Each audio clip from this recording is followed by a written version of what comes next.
কেন শ্রাবণ মাসটি ভগবান শিবের উদ্দেশ্যে উৎসর্গীকৃত? কেনই বা সোমবার দিনটিকে ভগবান শিবের ভক্তরা মনে করে থাকেন শিবের উপাসনার জন্য বিশেষভাবে গুরুত্বপূর্ণ?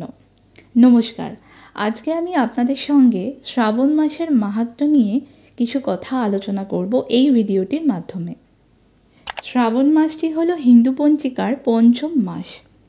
এই মাসটি বর্ষা ঋতুর অন্তর্গত। এই সময় প্রকৃতি তার সর্বোচ্চ পর্যায়ে পৌঁছায়। বৃষ্টি গ্রীষ্মের কঠোর তাপ থেকে স্বস্তি নিয়ে আসে এবং পরিবেশকে স্নিগ্ধ ও প্রাণবন্ত করে তোলে। এটি একটি প্রাকৃতিক পুনরুজ্জীবন যা ঐশ্বরিক আশীর্বাদ হিসেবে গণ্য করা হয়ে থাকে। শ্রাবণ মাসের প্রতিটি দিনেই ভগবান শিবের মন্দিরগুলি মন্ত্র, পূজা এবং ধূপের সুবাসে পরিপূর্ণ থাকে। কিন্তু সোমবার দিনটিকে ভগবান শিবের ভক্তরা বিশেষভাবে গুরুত্বপূর্ণ করে তুলেছেন। আমাদের সনাতন ধর্মে সোমবার দিনটি অত্যন্ত শুভ একটি দিন এবং এই সোমবার শব্দটি এসছে সোম শব্দ থেকে।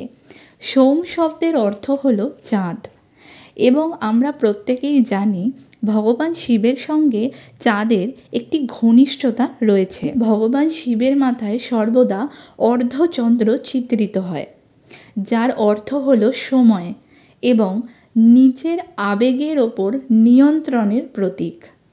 চন্দ্রের চক্র মানুষের মন এবং আবেগকে প্রভাবিত করে।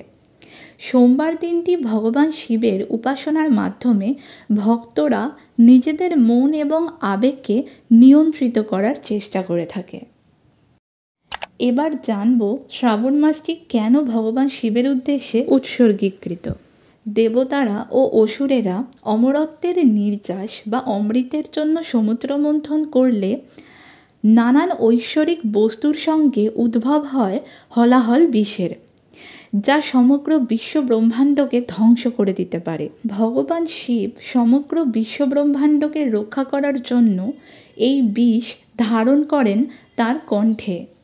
এজন্যই ভগবান শিবের আর এক নাম নীলকণ্ঠ বা নীলকণ্ঠধারী। হিন্দু পুরাণ অনুসারে এই সমগ্র ঘটনাটি ঘটেছিল শ্রাবণ মাসেই। ভগবান শিবের কণ্ঠে থাকা বিষের কারণে যে জ্বালা পোড়ার সৃষ্টি হয় তা প্রশমিত করার জন্যই ভগবান শিবের ভক্তরা শ্রাবণ মাসে বিশেষত সোমবার দিনটি শিবলিঙ্গের ওপর জল অর্পণ করে থাকেন। শ্রাবণ মাস ভগবান শিবের খুবই প্রিয় একটি মাস, তাই 16 সোমবার ব্রতের প্রথম সোমবারটি যদি শ্রাবণ মাসের প্রথম সোমবার হয় তবে তা অত্যন্ত শুভ মনে করা হয়। দেবী পার্বতী মহাদেবকে স্বামীরূপে পাওয়ার জন্য এই 16 সোমবার ব্রত করেছিলেন। ভগবান শিবের উদ্দেশ্যে প্রদত্ত নৈবেদ্যগুলির এক একটির প্রতীকী অর্থ রয়েছে। বিল্বপত্র। বিল্বপত্রে রয়েছে 3টি পাতা, যা ভগবান শিবের ত্রিনেত্র, ত্রিশূল সহ ত্রিমূর্তি অর্থাৎ ব্রহ্মা, বিষ্ণু, মহেশ্বরকে প্রতিনিধিত্ব করে। বিল্বপত্র ভগবান শিবকে অর্পণ করলে পাপ বিনষ্ট হয়ে জীবনে পবিত্রতা আসে। জল। জল প্রদানের অর্থ হল শুদ্ধিকরণ এবং নেতিবাচক শক্তির ধৌতিকরণ। দুধ। দুধ হল পবিত্রতা ও পুষ্টির প্রতীক, যা সমৃদ্ধি এবং আশীর্বাদ নিয়ে আসে। মধু। মিষ্টতা এবং ভক্তির প্রতিনিধিত্ব করে, যা ভগবান শিবের প্রতি তার ভক্তের ভালোবাসা এবং নিষ্ঠাকে বোঝায়। ঘি। ঘি হল শক্তির প্রতীক। ভগবান শিবকে ঘি নিবেদনের দ্বারা প্রাণশক্তি নিবেদন করা হয়ে থাকে বলে বিশ্বাস করা হয়। দই। দই সমৃদ্ধি এবং প্রাচুর্যের প্রতিনিধিত্ব করে, যা সৌভাগ্য নিয়ে আসে।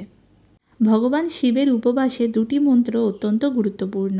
ওম নমঃ শিবায়, যা ভগবান শিবের শক্তিশালী আমন্ত্রণ মন্ত্র। দ্বিতীয়টি হল মহামৃত্যুঞ্জয় মন্ত্র, যা পাঠে অকাল মৃত্যুর ভয় থাকে না এবং দীর্ঘায়ু লাভ হয়। ওং ত্র্যম্বকম যজামহে সুগন্ধিম পুষ্টিবর্ধনম উর্বারুকমিব বন্ধনম মৃত্যুর্মুক্ষ্যমামৃতাৎ।